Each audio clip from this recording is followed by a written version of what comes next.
A los que nos quedamos, les invito a abrir sus Biblias en la segunda carta a los Corintios, en el capítulo 2. Segunda epístola a los Corintios, capítulo 2, vamos a estar leyendo desde el versículo 12 al versículo 17.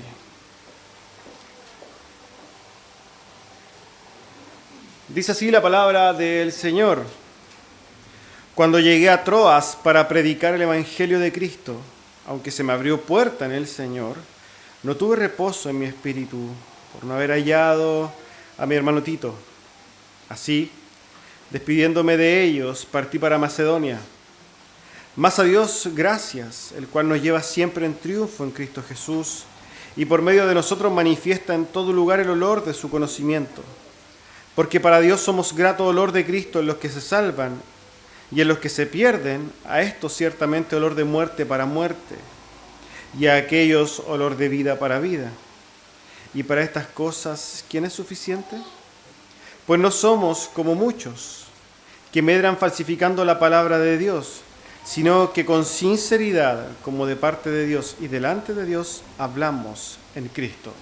Tome asiento, amado hermano.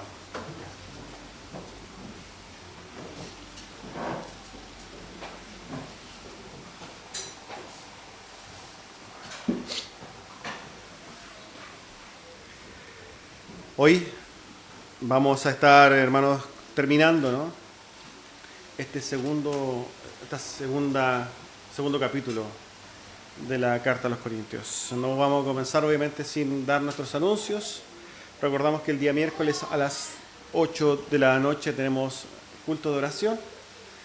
Es necesario que la iglesia ore, es necesario que todos puedan participar de la oración. Siempre están cordialmente invitados. El viernes a las 8 de la noche tenemos estudio bíblico, estamos estudiando los salmos, también están invitados. Y el día de hoy entonces guardando el día del Señor desde las 11 de la mañana en adelante en este lugar. Amén. Ahora bien, el título del sermón del día de hoy es La fragancia del Evangelio de Cristo. A modo, ¿no?, de contextualización, ya sabemos que el apóstol Pablo, ¿no?, está escribiendo a los Corintios esta segunda epístola que nosotros tenemos en nuestras Biblias, pero que viene a ser una tercera epístola, ¿no? Y justamente todos estos dos capítulos ha estado girando, ¿no?, en esta especie de demostración del apóstol Pablo de amor, preocupación, con la quizás necesidad, con el anhelo de restaurar una relación que había estado poco quebrada, ¿no?, en virtud de esa segunda carta. Ese es el contexto en el general de estos dos capítulos que llevamos hablando. El apóstol Pablo ha mostrado su amor a la carta a los hermanos de Corintios, quiere reconciliarse de alguna manera con ellos. Y hermanos, si pensamos lo que el hermano Cristian, que ha estado predicando estos dos últimos domingos, nos ha contado justamente, ya sabemos que como había un pecador ahí que estaba, podríamos decir, estaba destruyendo por medio de su pecado a la iglesia. Este hombre había sido disciplinado y el apóstol Pablo dice, bueno, ustedes ya lo disciplinaron, ahora restáurenlo, yo también lo perdono en el Señor. Y ahora entonces nos introducimos a estos últimos versículos donde el apóstol Pablo va a hacer un cambio de tema. Vamos al texto para que podamos ver lo que está diciendo el apóstol Pablo. Versículos 12 y 13 dice lo siguiente. Cuando llegué a Troas para predicar el Evangelio de Cristo, aunque se me abrió puerta en el Señor, no tuve reposo en mi espíritu por no haber hallado a mi hermano Tito. Así, despidiéndome de ellos, partí para Macedonia. Como hemos dicho, el apóstol Pablo venía hablando de un tema y aquí es un cambio, un giro. Desde estar hablando, ¿no?, a los corintios, hablándoles a ellos, quizás dándole una especie de exhortación personal. Restáurenlo, ámenlo. Yo ya también lo perdoné. Restauremos al pecador. Esto es lo que estaba hablando. Él estaba dando algún tipo de consejo a los corintios. Y si nosotros nos fijamos, lo que empieza a hacer ahora es contarles algo. Cambia bruscamente de tema y empieza a narrar lo que él ha hecho. Y él empieza a decir que llegó a Troas. Troas, hermanos, es una ciudad que está situada más o menos en el Turquía actual, ¿ya? Es una ciudad importante de su momento, se fundó más o menos en el siglo IV a.C., era una ciudad donde se muestra continuamente en la Escritura, en el libro de los Hechos. ¿Por qué? Porque el apóstol Pablo fue 2 veces o 3 veces. Incluso ahí nació una obra en Troas, ¿ya? Ahora, Pablo nos narra que él fue a Troas, una ciudad, ¿cierto? Y se nos dice entonces que él empieza a predicar el Evangelio allá. Él narra, el apóstol Pablo está narrando que él estaba predicando el Evangelio en Troas. Y aquí entonces, el mismo apóstol Pablo, ¿no?, nos dice que cuando él estaba predicando, se dio cuenta de algo. Dios estaba abriendo puertas para la predicación. Dios estaba de alguna manera mostrándole a Pablo el respaldo de estar ahí, ¿cierto? El apóstol Pablo predicaba y personas, no solamente se abrían las puertas de predicación, sino que personas venían a Cristo. Ahora, hermanos amados, si nosotros nos fijamos, el apóstol Pablo dice que estaba predicando el Evangelio de Cristo. Yo, mientras pensaba en este texto, ¿no?, y generalmente algo que siempre se me viene a la mente, porque siempre en mi corazón hay una profunda preocupación por la iglesia en general, en la iglesia en general de Cristo. Y yo pensaba, muchas personas, ¿no?, de diferentes congregaciones deben imaginarse, ¿no?, de que el apóstol Pablo iba por las calles de Troas diciendo Cristo te ama. O se le acercaba a la persona y se ponía y le decía, Cristo tiene un gran plan para tu vida. O se le venía a decir, ven a Cristo para que cumpla tus sueños, porque este es el Evangelio que, entre comillas, se predica hoy día. Pero el apóstol Pablo, hermanos amados, no predicaba ese Evangelio que hoy día se cree que se predicaba. El apóstol Pablo predicaba el verdadero Evangelio de Jesucristo, que nosotros lo hemos estudiado un montón, ¿no? De hecho, una de las características de la iglesia reformada es la centralidad del Evangelio. Hay mucho hincapié en el Evangelio, ¿no? El presentar a Dios tal y como es, con atributos claves para poder entender como su justicia, su santidad. Mostrar al hombre cómo es y cómo se relaciona con Dios, la condición del hombre pecaminosa y su consecuente condenación, ¿cierto?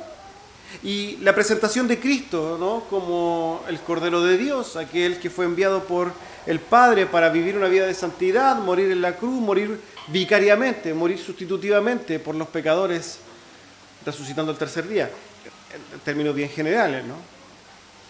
Ahora, el apóstol Pablo predica en Troas ese evangelio, y por medio de ese evangelio muestra y nos dice, nos narra que es respaldado por Dios. Esto también nos hace reflexionar otra cosa, ¿no? Y es que, amados hermanos, cuando nosotros predicamos, y quizás podemos predicar de la misma manera que el apóstol Pablo, los resultados no dependen de nosotros. Nosotros no somos llamados a tener resultados al momento de predicar el Evangelio. Esto es algo que cuesta entender, cuesta masticar. Nos esforzamos por entender el Evangelio, nos esforzamos por tener argumentos y respuestas para las personas. Podemos de alguna manera tener una apologética muy firme, muy buena, ¿no? Salimos a predicar con toda la confianza, llegamos como ganadores a predicar el Evangelio, damos esos argumentos, convencemos incluso, pero la gente no se convierte. Hermanos, y por medio de eso muchas veces que existe frustración, ¿no? Amados, los resultados del Evangelio nunca han sido nuestra comisión. Nuestra comisión no es vayan y ganen almas. Eso es algo que se inventó después. El llamado a los creyentes es ir y predicar el Evangelio, porque los resultados son de Dios. Total y absolutos de Dios. Nadie se convierte si no es Dios quien hace su obra. Nosotros tenemos otra misión.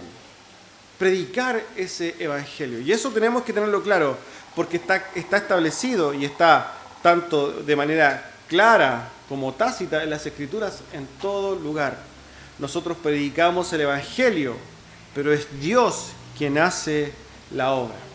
Ahora, el apóstol Pablo estaba en Troas, y mientras él predicaba, él se da cuenta de que Dios estaba abriendo los corazones de las personas porque estaban siendo cambiadas.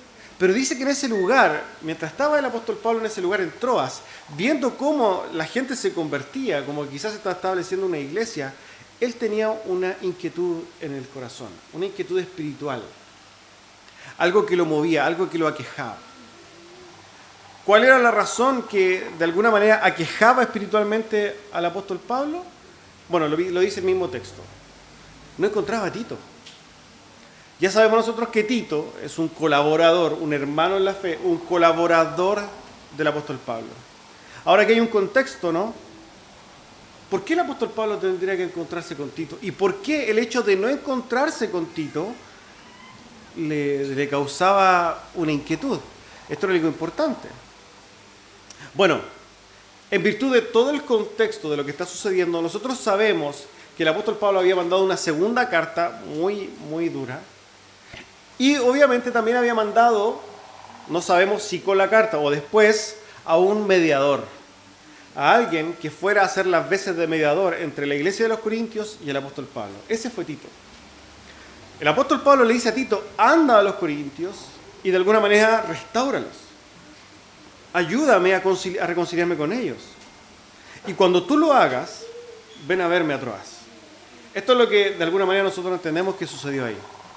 Ahora, ¿qué pasó? El apóstol Pablo predicaba en Troas, veía cómo la gente se convertía, pero no llegaba a Tito. Ahora, ¿por qué entonces el apóstol Pablo le cuenta esto a los corintios? Quizás para cualquier persona es absurdo. ¿Por qué le está contando esto a los corintios? Bueno, es totalmente importante para ellos. Porque por medio de esto le está dando a entender a los corintios que él, mientras estaba llevando la obra del Señor, estaba con su mente y su corazón pensando en los corintios. A pesar de que veía cómo la obra de Dios fructiferaba, ¿cierto? O daba frutos, él estaba pensando en, Tito no me ha traído noticias, no he sabido nada de los corintios. Esto me inquieta. Esto realmente para mí es un problema. ¿Por qué? Porque yo sé que las relaciones con los corintios están un poco quebradas, pero yo los amo. Recordemos que ¿quién fundó la iglesia de los corintios? El apóstol Pablo. Eran sus hermanos. Y él, al no tener noticias de Tito, se inquietó. Él, de alguna manera, lo que muestra aquí, ¿no?, es que él estaba preocupado por los corintios. ¿Qué es lo que hace entonces el mismo apóstol Pablo? Dice que como él estaba tan inquieto, dejó esa obra, salió de Troas y se fue a Macedonia. Ahora, cuando usted ve un mapa, ¿no?, de ahí, se va a dar cuenta de que, por ejemplo, por acá estaba Corintio, arribita estaba Macedonia y por allá estaba Troas. ¿Qué quiere decir eso? Que el apóstol Pablo en esa inquietud fue a buscar a Tito. Voy a ir al encuentro de Tito, me voy a acercar a Corintios, porque la verdad es que ya esto me tiene muy nervioso, muy preocupado. Eso es lo que hace el apóstol Pablo entonces, y él dice que se va entonces desde Troas a Macedonia. Ahora, alguien podría pensar y podría decir, pero ¿es correcto lo que hizo el apóstol Pablo? ¿Estará bien? Él estaba predicando en un lugar donde Dios estaba dando frutos, ¿no? Podríamos nosotros entender que Dios estaba respaldando la predicación del apóstol Pablo ahí. ¿Por qué se fue? No comparto esto. Debería haberse quedado predicando más tiempo ahí, ¿no? Bueno, los de Troas eran hermanos, pero los corintios también eran hermanos. También eran parte del pueblo de Dios. Y ahí el apóstol Pablo tomó una decisión que quizás para muchos es muy difícil de entender, pero que para los corintios debe ser muy importante, porque lo que les demostró es que ellos, como iglesia local, como iglesia de esa ciudad, eran muy importantes para el apóstol Pablo. Tanto así que él de alguna manera despreocupó de una obra que estaba llevando para ir a verlos, porque en realidad él estaba muy preocupado. Y recordemos que todo esto se lo está diciendo en una carta a ellos. Todo esto lo está escribiendo el apóstol Pablo en una carta a los corintios, para que ellos la lean y digan, wow, ¿verdad? El apóstol Pablo nos ama, ¿cierto? Nosotros ya sabemos que después se encuentra con Tito, esto ya es parte después, capítulo 7 en adelante, después lo vamos a ver. Pero hasta el momento Pablo no sabía nada de Tito. Entonces le muestra a los corintios y les cuenta, porque esta narrativa podemos decir que se está dando justamente en el tiempo en que el apóstol Pablo no tiene idea de los corintios y les narra esta situación. Ahora, quizás pensando en estas mismas preguntas que algún creyente se podría hacer, el apóstol Pablo empieza a decirnos algo muy, pero muy importante. En términos muy simples, es que la predicación del Evangelio, hermanos, no es algo exclusivo para una ciudad, no es exclusiva para una localidad. La predicación del Evangelio debe ser extendida a todos lados. Es así como en el versículo 14 el apóstol Pablo nos dice lo siguiente: mas a Dios gracias, el cual nos lleva siempre en triunfo en Cristo Jesús, y por medio de nosotros manifiesta en todo lugar el olor de su conocimiento. El tono del apóstol Pablo como que cambia aquí, ¿no? Y esto es típico del apóstol Pablo. Desde un razonamiento muy pequeño va a expandir una serie de cosas. Aquí entonces, como de alguna manera justificándose que la predicación puede ser extendida a todos lados, va a decirnos algo que es realmente precioso y usa una especie de, podríamos decir, forma poética, ¿no? Él le da gracias a Dios, en primer lugar, le da gracias a Dios porque le da la oportunidad de caminar siempre en victoria. Eso es lo que nos está diciendo, el cual nos lleva siempre en triunfo en Cristo Jesús. Y obviamente, amados hermanos, inmediatamente quiero hacer una aclaración. El hecho de que Cristo nos lleve en victoria no es un permiso, no nos está diciendo tampoco, y no se puede utilizar este texto para decir, ¿cierto?, o para estar de acuerdo con las consignas de los ministerios de prosperidad, para decir que nosotros somos cabeza y no cola, de que nosotros somos primeros y no últimos, de que nosotros tenemos que ser todos gerentes, de que todos tenemos que tener mucho dinero, de que no podemos pasar necesidad. Eso es basura. Eso es una basura vil que no tiene nada que ver con lo que el apóstol Pablo quiere decir. Él está haciendo una analogía de lo que en el tiempo de estos tiempos antiguos tenía que ver con una especie de caravana triunfal. Por ejemplo, salía, ¿no?, el emperador de Roma o un general de Roma, invadía ciertos lugares, pensemos, no sé, alguna región bárbara, volvía en triunfo y ellos entraban por la ciudad en una caravana triunfal. El general iba adelante y ellos iban todos atrás, los soldados. Esta es la especie de analogía que el apóstol Pablo quiere poner, ¿no? Tratando de hacer énfasis en la palabra que él utiliza, que es una especie de caravana triunfal en Cristo Jesús, poniendo a Jesús como una especie de líder, de general que va adelante. Y entran todos entonces a la ciudad y ese ejército trae despojos, ¿cierto? Trae cosas que ha despojado a los demás, especies, tesoros, prisioneros. Lo que se hacía es que entraba esta caravana, ¿cierto? Y de hecho se recibía esto por toda la multitud, por toda la ciudad, se aclamaba. De hecho nosotros los podemos ver esto incluso en las películas. Una entrada triunfal, ¿no?, a la ciudad. Y obviamente ellos traían consigo todo tipo de representaciones para celebrar, entre ellos muchos perfumes y fragancias. ¿Qué sucedía al final del tiempo de esta caravana? Se mataba a los prisioneros.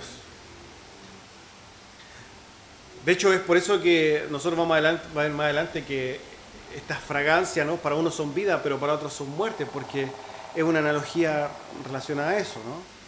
Cuando estas personas iban caminando, ¿no?, por la avenida central en esta ciudad, estas fragancias para uno era celebración, vida, alegría, pero para otros era condenación. Esta es una analogía que el apóstol Pablo está haciendo. Y el apóstol Pablo lo está haciendo, o lo está representando, lo está tratando de enseñar en pos de la predicación del Evangelio, porque todo lo que el apóstol Pablo está hablando, lo está hablando en pos de la predicación del Evangelio. Utiliza también esta alegoría o esta forma, ¿no? O esta representación del olor fragante. El apóstol Pablo dice que Dios a nosotros nos lleva en esta caravana triunfal donde nosotros vamos con una especie de inciensos en las manos, vamos a pensarlo así. Nosotros llevamos ese incienso que lleva un perfume y nosotros cuando vamos andando impregnamos a todo el mundo y por todas partes. El apóstol Pablo da gracias a Dios por esta oportunidad. El hecho de que nosotros podamos ser parte de la familia de Dios o del ejército de Dios y que vamos impregnados de un perfume y que con ese perfume se impregnan las personas. Ese perfume o ese olor, como lo describe el apóstol Pablo, es el olor del conocimiento de Dios. Por eso el título del sermón, la fragancia del Evangelio de Jesucristo, porque si nosotros llevamos o nosotros tomamos en cuenta cuando la Escritura habla del conocimiento de Dios, eso, hermanos, tiene estrecha relación con el Evangelio. Llevar el conocimiento de Dios equivale en la gran mayoría de las veces, y aquí lo hace, equivale a la predicación del Evangelio. En otras palabras, son palabras súper simples, cuando nosotros predicamos el Evangelio, llevamos el conocimiento de Dios al mundo. Ahora, esto de una manera figurada se representa por medio de un perfume. Es como que cuando nosotros vayamos a predicar el Evangelio, ¿qué es lo que llevamos? El perfume del conocimiento de Dios, el Evangelio. Nosotros impregnamos este mundo, que está fétido por lo demás, del aroma fragante del Evangelio. Eso es lo que hace, o lo que debería hacer todo creyente. Ahora, es importante notar que el apóstol Pablo da gracias a Dios por esto. ¿Y por qué el apóstol Pablo dará gracias a Dios por esto? No solamente dice que da gracias a Dios por algo, pero dice que es mismo Dios que lo lleva. Y es que, amados hermanos, nosotros tenemos que tener muy claro que nosotros somos tremendamente privilegiados cuando predicamos el Evangelio. O sea, si nosotros tenemos la oportunidad de ir y predicar el Evangelio de Cristo, de llevar el conocimiento de Dios al mundo, es porque nosotros somos realmente privilegiados y tenemos que darle gracias a Dios por eso, porque nosotros no somos quienes para hacerlo. Esa es la verdad de las cosas. ¿Cuál es la realidad del evangélico en general? Es que ve la predicación del Evangelio como una carga, ve la predicación del Evangelio como algo que yo no debería hacer, ve algo como que básicamente me están poniendo un peso encima, y eso habla de un muy mal entendimiento de lo que significa realmente vivir y servir a Cristo. ¿Por qué? Porque cuando el Señor establece esta verdad, ir a predicar y predicar a toda criatura, no es una consigna exclusiva para los apóstoles. Es una consigna general para la iglesia. ¿Qué quiere decir eso? Hay algunos de los creyentes, de los que está acá, sentado hoy día frente a mí, que Dios no le, que diga, que pueda decir, no, es que eso es para los demás, pero no es para mí. Es para todos los demás que están sentados, pero justo a mí esa orden no me llega. ¿Alguien podría decir eso? No puede decirlo. Ahora yo me pregunto, ¿y por qué no predica entonces? Es que no sé, aprenda. Es que me da miedo, atrévase. Es que me da flojera, esfuércese. Es que tengo cosas que hacer, déjelas. Es que... una excusa hay, un montón. Esas excusas no me las presenta a mí, hermano amado. Se las está presentando a Dios, que está desconsiderando, ¿no?, el privilegio glorioso de esparcir el perfume, el olor grato de la predicación del Evangelio al mundo, hermanos. El apóstol Pablo da gracias a Dios por darle ese privilegio. Y fíjense lo que sigue diciendo en el versículo 15. Porque para Dios somos grato olor de Cristo en los que se salvan. Vuelvo a repetirlo. Porque para Dios somos grato olor de Cristo en los que se salvan. Y en los que se pierden, a estos ciertamente olor de muerte para muerte. Y a aquellos olor de vida. Y para estas cosas, quien es suficiente.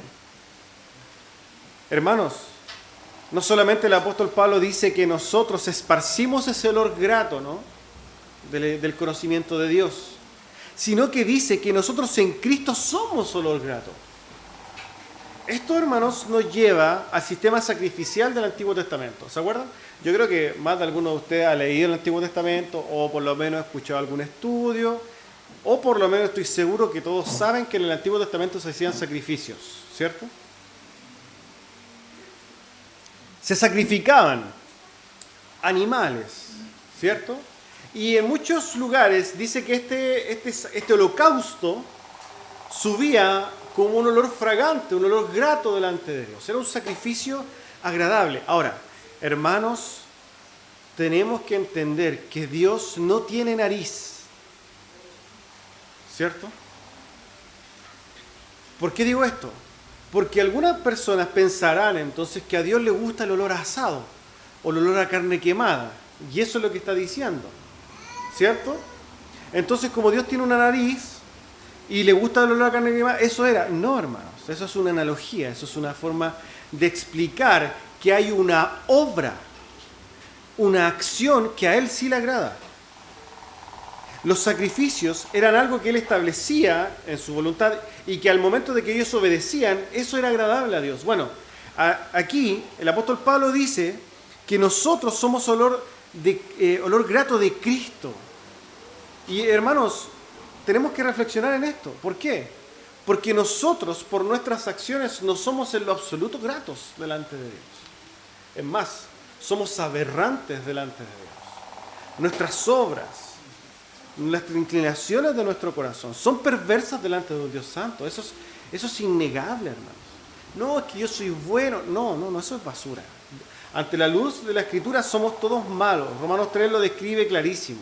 No hay justo, no hay ninguno, todos se debieron a una, y empieza a hacer una descripción continua de nuestra propia maldad. Las inclinaciones de nuestro corazón son profundamente malas.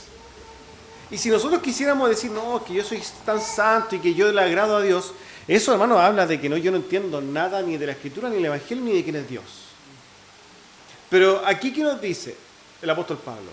Nosotros tenemos la oportunidad de esparcir ese olor grato, ese aroma que está en nosotros, porque nosotros somos gratos, pero no por nosotros, sino que lo estamos en Cristo. ¿Por qué lo dice? Porque efectivamente, amados hermanos, son las obras y las acciones profundamente santas e impecables de Cristo las que agradan a Dios.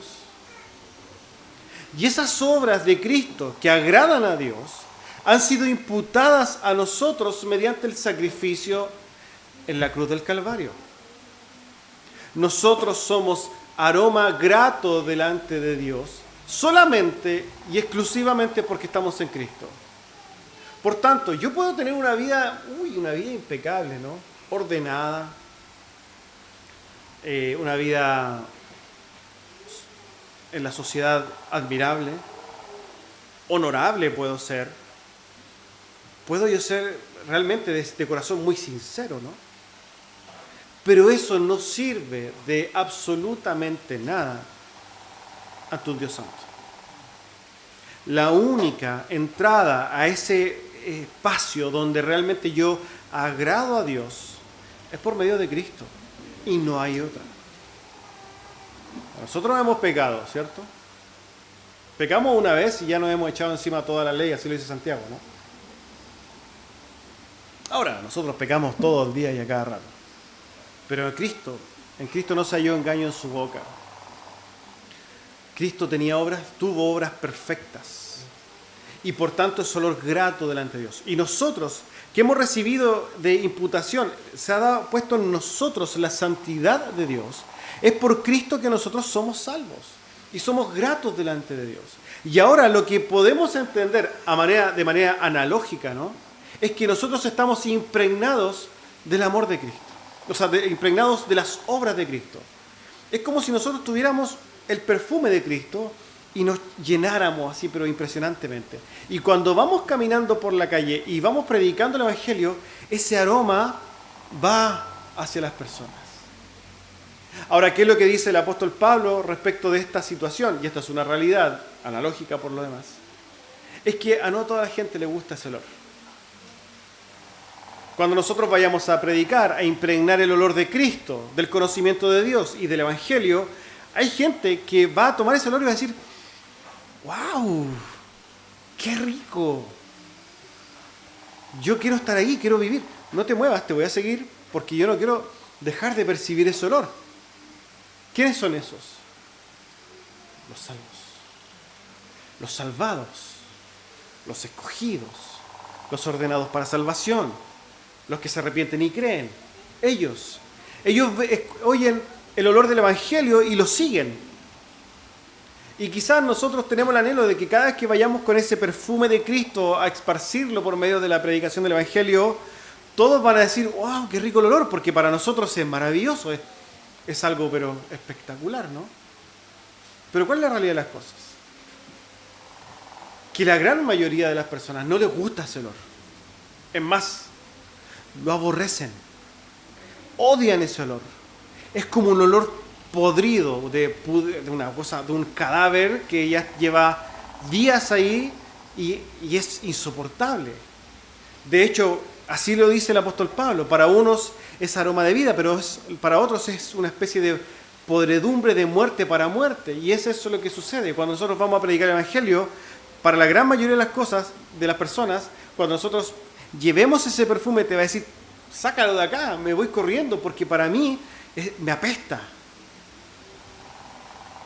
Es apestoso. De hecho, hermanos, tenemos que tener muy claro que para la gran mayoría de las personas el perfume de Cristo es apestoso, lo odia, no lo quiere. Por eso las respuestas que nosotros encontramos al momento de predicar, ¿no? El apóstol Pablo lo enseña de esta manera. Da gracias a Dios por darle el privilegio de esparcir por todo el mundo el aroma del conocimiento de Dios. Es una obra gloriosa, es la obra por excelencia, la gran comisión a la iglesia. Ahora, el apóstol Pablo no se olvida de meditar y de reflexionar en que nosotros estamos ahí por pura gratitud, o sea, por pura benevolencia de Dios y nada más que eso. De hecho, concluye el versículo diciendo, y para estas cosas, ¿de qué cosas está hablando? De la predicación del Evangelio. ¿Quién es suficiente? Es una pregunta que apunta a lo mismo. ¿Quién es digno? De los que estamos acá, ¿alguien podría levantar la mano y decir, yo soy digno de servir a Dios predicando el Evangelio? Si alguien lo dice, reunión inmediatamente atrás, pastoral, porque no entiende nada entonces de la Escritura, ¿no? No puede, nadie lo podría decir en su juicio cabal o en el entendimiento básico de la Escritura. Nadie podría decir, yo soy suficiente. Ahora, ¿qué encontramos nosotros en el mundo? Hay gente que camina, impresionante, camina sobre niños, porque no puede tocar el suelo, tanta santidad, ¿no? Es terrible, nosotros, yo creo que más de algunos conocemos, ¿no? Una vez escuché a alguien que decía, no, la iglesia donde están, hay poca gente, pero yo voy a ir, si me pongo las pilas, ahí las cosas cambian. ¿Qué? ¿Y de dónde sacan esas cosas? ¿Quién es suficiente? ¿Quién es digno? ¿Quién es competente para hacer esto?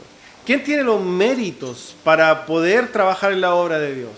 Esta es una pregunta que el apóstol Pablo deja en el aire. No la responde. ¿Y por qué el apóstol Pablo no la responde? Porque nos llama a reflexionar por medio de ella. ¿Quién es suficiente para hacer todas estas cosas? La respuesta es que nadie, por hermano. Somos dignos solamente por la obra de Cristo y por la misericordia que el Señor ha derramado en nuestras vidas. Nada más que eso. Absolutamente nada que haya en nosotros. Tenemos que librarnos y despojarnos de todo tipo de jactancia o de orgullo cristiano, ¿no? De mérito evangélico, nada de esas cosas.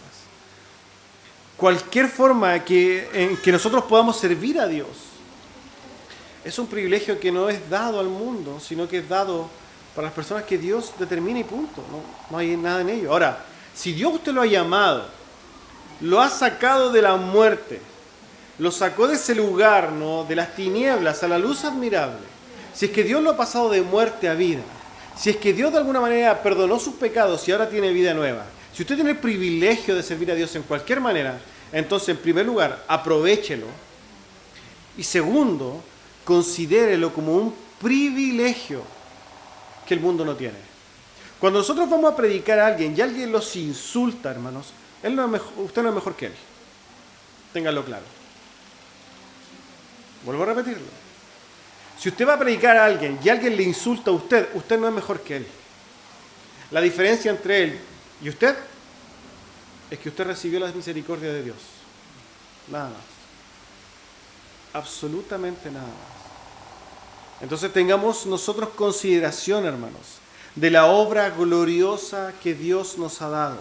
Predicar el Evangelio, hermanos, es llevar el perfume grato de Cristo a un mundo que está fétido, hermanos.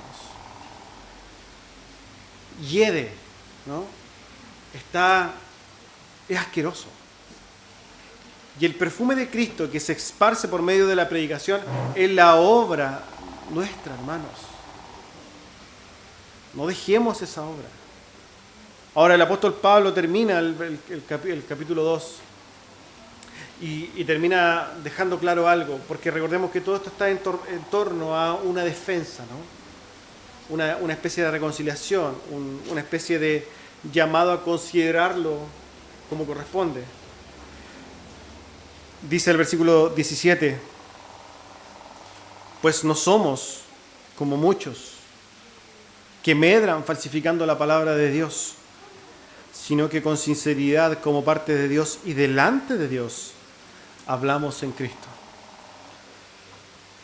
El apóstol Pablo termina este fragmento, ¿no? Meditando y dejándonos claro algo.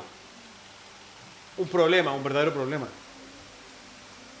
Que se puede rastrear, hermanos, hasta el día de hoy. Hombres falsos que medran con el Evangelio de Cristo. ¿Qué significa medrar?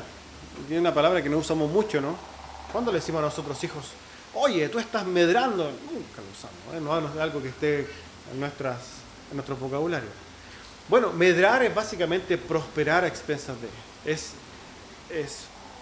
crecer yo mismo, eso es. Hay personas que medran, que crecen, que aumentan en sus riquezas, en su nombre, en su fama, que prosperan en todo sentido, pero lo hacen falsificando la Escritura. Esto es algo, hermanos, que hoy día nosotros vemos a todas luces, ¿no? Personas que falsifican las Escrituras para prosperar ellos. De hecho, podríamos pensar que el gran porcentaje de la cristiandad profesante está metida o pertenece a pseudo iglesias que levantan o que pertenecen a estos pseudo siervos de Dios. Está lleno, plagado, y tienen iglesias gigantes, ¿cierto? Que derechamente son negocios. Esa es la verdad de las cosas. Falsos. Son falsos. El apóstol Pablo dice que en esos tiempos habían falsos, que lo que hacían era crecer ellos mismos mediante la tergiversación y la falsificación de la palabra de Dios. Hermanos amados, esto es algo que, como hemos dicho, está esparcido por todo el mundo hoy día. Es algo que por lo demás, desde el tiempo del primer siglo, en el contexto del apóstol Pablo, ya existía, por tanto no debe extrañarnos, y por lo demás, es algo que el mismo Señor, en su amor y en su palabra, nos advierte para que nosotros estemos atentos en todo tiempo. Fíjense lo que dice Judas, no Judas Iscariote. Hay un libro de la Biblia que se llama Judas, ¿ya? Para que lo podamos leer. Judas, no vamos a decir el capítulo porque tiene solamente un capítulo, ¿no? Judas vamos a llamar Judas 1. Dice lo que así, desde el versículo 3. Además, por la gran solicitud que tenía de escribiros acerca de nuestra común salvación, me ha sido necesario escribiros exhortándoos que contendáis ardientemente por la fe que ha sido una vez dada a los santos. Porque algunos hombres han entrado encubiertamente, los que desde antes han sido destinados para esta condenación, hombres impíos, que convierten en libertinaje la gracia de nuestro Dios y niegan a Dios el único soberano y a nuestro Señor Jesucristo. Mas quiero recordaros, ya que una vez lo habéis sabido, que el Señor, habiendo salvado al pueblo sacándolo de Egipto, después destruyó a los que no creyeron y a los ángeles que no guardaron su dignidad, sino que abandonaron su propia morada. Los ha guardado bajo oscuridad en prisiones eternas para el juicio del gran día. Como Sodoma y Gomorra y las ciudades vecinas, las cuales de la misma manera que aquellos, habiendo fornicado e ido en pos de vicios contra naturaleza, fueron puestas por ejemplo, sufriendo el castigo del fuego eterno. No obstante, de la misma manera también estos soñadores mancillan la carne, rechazan la autoridad y blasfeman de las potestades superiores. Pero cuando el arcángel Miguel contendía con el diablo, disputando con él por el cuerpo de Moisés, no se atrevió a proferir juicio de maldición contra él, sino que dijo: el Señor te reprenda. Pero estos blasfeman de cuantas cosas no conocen y en las que por naturaleza conocen. Se corrompen como animales irracionales. Ay de ellos, porque han seguido el camino de Caín y se lanzaron por lucro en el error de Balaam y perecieron en la contradicción de Coré. Estos son manchas en vuestros ágapes, que comiendo impúdicamente con vosotros se apacientan a sí mismos, nubes sin agua, llevadas de acá para allá por los vientos, árboles otoñales sin fruto, 2 veces muertos y desarraigados, fieras ondas del mar que espuman su propia vergüenza, estrellas errantes, para las cuales está reservada eternamente la oscuridad de las tinieblas. ¡Wow! Las palabras de Judas son duras, pero advierten a la iglesia. Advierten a la iglesia de la maldad, ¿no?, de los falsos. Segunda de Pedro 2, versículo 1 al 3. Pero hubo también falsos profetas entre el pueblo, como habrá entre vosotros falsos maestros, que introducirán encubiertamente herejías destructoras y aún negarán al Señor que los rescató, atrayendo sobre sí mismo destrucción repentina. Y muchos, escuchen esto, muchos seguirán sus disoluciones, por causa de los cuales el camino de la verdad será blasfemado, y por avaricia harán mercadería de vosotros con palabras fingidas. Sobre los tales, ya de largo tiempo, la condenación no se tarda y su perdición no se duerme. Hermanos, hay un montón de personas que no se acercan a las iglesias cristianas. ¿Por qué? Porque estos hombres se han introducido, ¿cierto?, encubiertamente en la iglesia y han dado una imagen de la iglesia que no es. Si nosotros pensamos en el mundo, la gran mayoría de las personas tienen prejuicios para con el cristianismo, básicamente por el testimonio y las obras de estos perversos que no son parte de la iglesia de Cristo. Son falsos. Hoy día los vemos, hermanos, en las redes sociales. Gente, hermanos, que indignan. Apóstoles, pseudoapóstoles. Lamentablemente se han introducido en la iglesia y son falsos. Y lo que hacen es destruir, engañar y matar por medio de esas mentiras. Y estos están condenados, hermanos.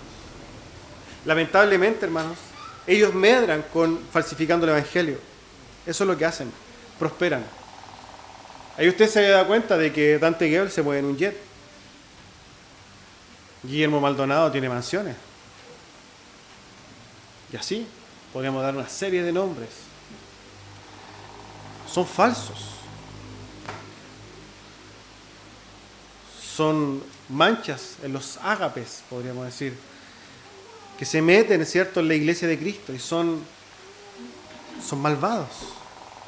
Ensucian el nombre de Cristo. Hermano amado, el apóstol Pablo dice que él no es parte de ellos. Y nosotros tenemos que ser muy cuidadosos con nuestros corazones, de no transformarnos en parte de ellos.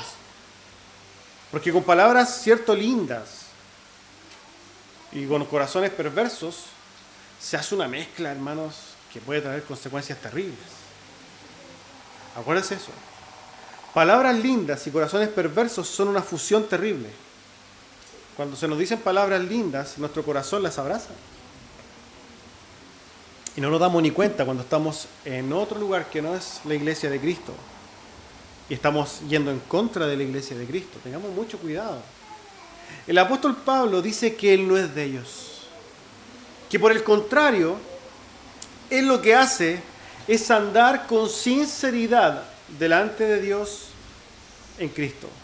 Hermanos amados, esto nos lleva a, y quiero, quizás más de algunos sabe, pero en tiempos de la Reforma y por Reforma, se utilizaba mucho el latín. Y se acuñó una frase en latín que apuntaba a un hecho. Esta palabra es coram Deo, acuérdese de ella. Coram Deo, que significa de frente a o en presencia de. O en presencia de o en frente de, da lo mismo. Coram Deo apuntaba a la forma de enfrentar el cristianismo, de enfrentar la fe. Ahora usted se enfrentará enfrente de qué, enfrente de mi esposa o cara a mi esposa, no, hermanos. Yo como esposo puedo mentirle a mi esposa, la puedo engañar, ¿no? Pero si hay alguien que nosotros derechamente tenemos siempre de frente y estamos siempre en la presencia de, ese es Dios. De hecho, este coram Deo, esta forma de entender que nosotros vivimos de frente y en presencia de Dios, formó básicamente la sociedad de aquellos tiempos.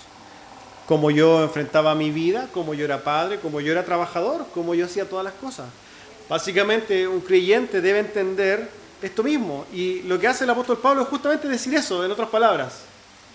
Nosotros andamos con sinceridad en presencia de Dios en Cristo. En otras palabras, lo que yo hago para la obra de Dios lo hago de manera sincera y con Dios como testigo. Y sabiendo que yo a Dios no lo puedo engañar. Hermanos, ¿qué sacamos con mentirle a Dios? ¿Podemos contarle cosas a Dios? La respuesta es no. Nosotros mismos en nuestras propias maquinaciones pensamos que Dios como que nos está mirando. No, Dios nos está mirando todo el rato. Se mete con nosotros a todo lugar. Mucha gente le gusta ir al baño solo, que nadie lo moleste, pero no está solo en el baño, ¿cierto? Que es el lugar que uno piensa que está solo, ¿no, hermanos? Dios está en todo lugar en presencia nuestra. ¿Eso qué nos lleva? Que realmente nos obliga a ser sinceros delante de Dios, reconocer nuestras debilidades, reconocer nuestras culpas delante de Él, pedir su socorro. Pero hermanos, entender que estamos en presencia de Dios no nos deja otra situación, no nos deja otra alternativa que ser sinceros delante de Él. Ahora, estos falsos maestros no conocen a Dios. Pueden citar versículos bíblicos, pueden tener tremendas iglesias, pero no conocen a Dios. No se han arrepentido de sus pecados, no son creyentes. Pueden tener vidas evangélicas, entre comillas. Incluso pueden hacer obras sociales, pueden hacer un montón de cosas, pero no son verdaderos creyentes. ¿Por qué? ¿Por qué lo decimos? Bueno, porque la Escritura dice que el Espíritu Santo nos lleva a toda verdad. Y nadie podría lidiar contra el Espíritu Santo en tanta maldad. Eso es una realidad. Tergiversar las Escrituras es una de las maldades más profundas que hay. Se le hace daño al pueblo de Dios, o al pueblo de Dios que hay entre ellos. Y el Espíritu de Dios no puede, una persona no puede vivir con la continua amonestación. O se convierte en sus caminos, o derechamente vive su vida así. Eso determina quién es. El apóstol Pablo era de los verdaderos. El apóstol Pablo andaba en sinceridad. El apóstol Pablo, amados hermanos, predicaba el Evangelio con sinceridad como de parte de Dios. Ahora, esto nos lleva a nosotros a reflexionar en nosotros mismos. ¿Cómo servimos a Dios? ¿Somos sinceros para servir a Dios? ¿Vamos a predicar y esparcir el evangelio, ¿no?, con sinceridad? ¿O de repente lo hago por coerción, ¿no? Oye, aquí están todos mis hermanos que no me vayan a ver que soy vergonzoso. Ya voy a ir porque no me digan nada. Sucede, hermanos. Sucede. ¿Cuál es el encargo quizás? Vaya a predicar el Evangelio con sinceridad ante Dios. Si usted va a salir de aquí más ratito y va a ir a la feria, vaya meditando en la gloria de Dios y entendiendo que usted va a esparcir el perfume de Dios. Que usted va a predicar el Evangelio y que básicamente los resultados de la predicación no son suyos. No es su labor. Su labor es solamente esparcir el perfume. Cómo esa gente vaya a olerlo y si le gusta o no le gusta el perfume no es tema suyo. Eso es tema de Dios. Usted vaya sinceramente delante de Dios. Vaya con un corazón entregado a Dios, para la gloria de Dios. Hermanos, uno de los errores más grandes de la iglesia al momento de predicar es que predica para convertir personas. No es el principal motivo de la predicación. Hermanos, nosotros nos vamos a convertir personas. Nosotros vamos a glorificar a Dios. La predicación primeramente es para glorificar a Dios. Y el apóstol Pablo lo tiene claro. Lo hace esparciendo el perfume del conocimiento de Dios. Y lo hace, hermanos, con un corazón sincero. Vamos a orar para terminar, hermanos.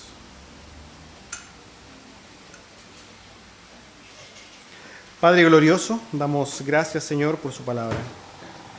Rogamos que usted nos ayude, Señor, a caminar en sinceridad y con entendimiento. Que podamos proclamar sus verdades con los ojos puestos en Cristo. Que podamos predicar, Señor, para su gloria, entendiendo, Señor, que los resultados no corresponden a nosotros, sino a usted. Ayúdenos de todas maneras a esforzarnos, Señor, a agradarle en nuestros caminos, a vivir con sinceridad, a vivir con claro entendimiento de que usted es testigo de nuestras acciones en integridad, Señor. Ayúdenos en nuestras luchas, nuestras batallas, las cuales usted conoce. Rogamos, Señor, de su auxilio y su socorro. En el nombre de Jesús. Amén.